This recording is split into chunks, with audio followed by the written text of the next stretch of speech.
Welcome to our final webcast of the football season, although we'll have some more, I'm sure, coming up, Robbie. But regular season season, yes, that's right. We're here at the Swamp, the so-called Swamp, according to an AP writer from Tallahassee. And our paper, which didn't change it to the Swamp, which is what we kind of know it's called the Swamp, okay? But it says so right over there, doesn't it? I see it right there. It says the Swamp. Also, I see up there somebody has put a Tebow Heisman Trophy thing up next to Danny Werfel's. It looks pretty good. Yeah, I don't think they need to hire a crew to do that. I think they can just let that stand because it may be happening. So where will they put the Tebow one? I was thinking about it the other day. If he wins it, do they have to go over in the other area or what? Because maybe.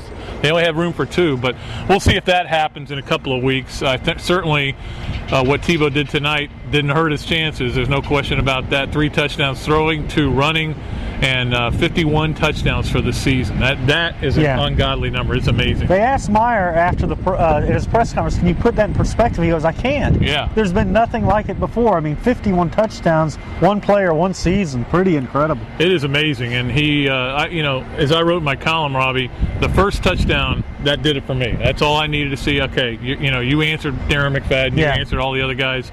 That was an amazing run. It was a game-changing moment for early in the game. FSU took the opening drive, got a field goal out of it. They put some pressure on Tebow. He ducked under that one guy and took off. And he was getting in the end zone. You could tell about the 15-yard line. He was going in no matter what.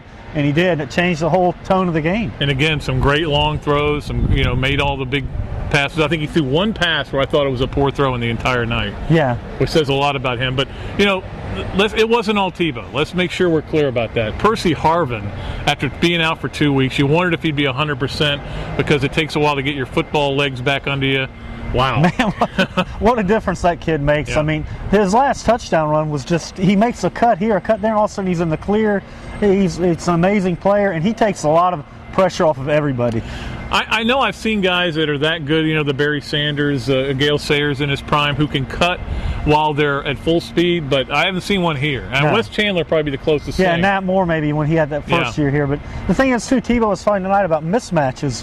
On that touchdown run, the first one to Murphy, they had a safety covering him wide because they had to bring a cornerback in to cover Harvin in the slot, which is, there's your mismatch. He went right to it, threw a perfect pass. Murphy made a great catch. 14-3, Gators are on their way. And let's give some kudos to the defense. They didn't play well, I didn't think, in the first half, Robbie, but they played well in the red zone. Yeah. And that was huge because for some reason Florida State, and again, I don't understand this, you got to go for one of those, don't you? You don't just keep kicking field. You're not going to beat Florida with field goals. Yeah, well, they weren't going to cash in the last field goal for touchdown, but those first 3 they could have. It would have been 24 points a half, and they're right in it. But they didn't do it, and then after that, Florida kept them out of the end zone. First time Florida's held FSU out of the end zone in this game since '81. That's pretty amazing. Which is a pretty good thing. And then what was the '81 score? I can't remember. But I know that you're talking about the defense, Pat. And did anybody play better than Jock Rickerson? And that was a big question mark coming into this game. Could he hold up? Joe Hayden out with a sprained ankle. He didn't know if he'd be able to hold up.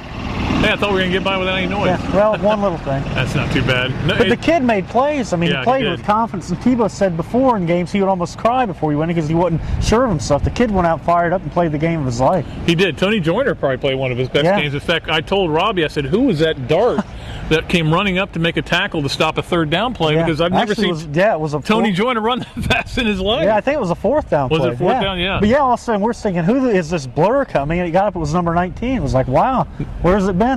No question, Urban Meyer got his team ready to play, and they had a great game plan.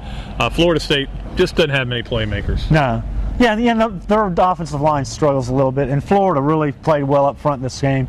They only sacked Weatherford twice, but they're in his face a bunch, chasing him around. Yep. He never got a chance to settle in and set his feet, which he's really good when he can do that, but he didn't get a chance to do that too often. Yeah, Florida in the second half held FSU to 5 first downs and 84 total yards. I mean, that's not something I think any of us saw coming. No, I didn't. I thought, shootout. I think I predicted 31-30. But now the prediction, Pat, who wins the Heisman? Well, it's going to be there are still people out there, and you blogged on Bob Davie, who's an idiot anyway, but for him to say that Tebow's day, his day is right now. Yeah. I mean, nobody has ever done what he's done. I mean, it's an amazing feat what he's done, the 2020, and now it's 29-22. 29-22. That adds up to 51 touchdowns, one player, unreal. You're talking about a guy who's going to end up after the bowl game, because bowl game stats count, over 30 touchdown passes, 23, 24, whatever it ends up being rushing. I mean, it's amazing. I think he should win. He's got my vote. Darren McFadden certainly had a great game against LSU. He deserves consideration. If somebody wants to vote for McFadden over Tebow, I got no problem with that. If you don't vote for Tebow because he's a sophomore, you're an idiot. You're an absolute moron. You don't understand what the vote is about, and that's the concern I have. The thing is, like I wrote in that blog, pick the guy that you think is the best player in the country, not the best sophomore, not a guy who's a senior, the best player. If you do that, I'm okay with it too. McFadden, fine. I found some irony in that Tebow broke Rex Grossman's single-season total offense record, and Grossman should have won the Heisman the year he set the record. He was a sophomore, so he got... And he got...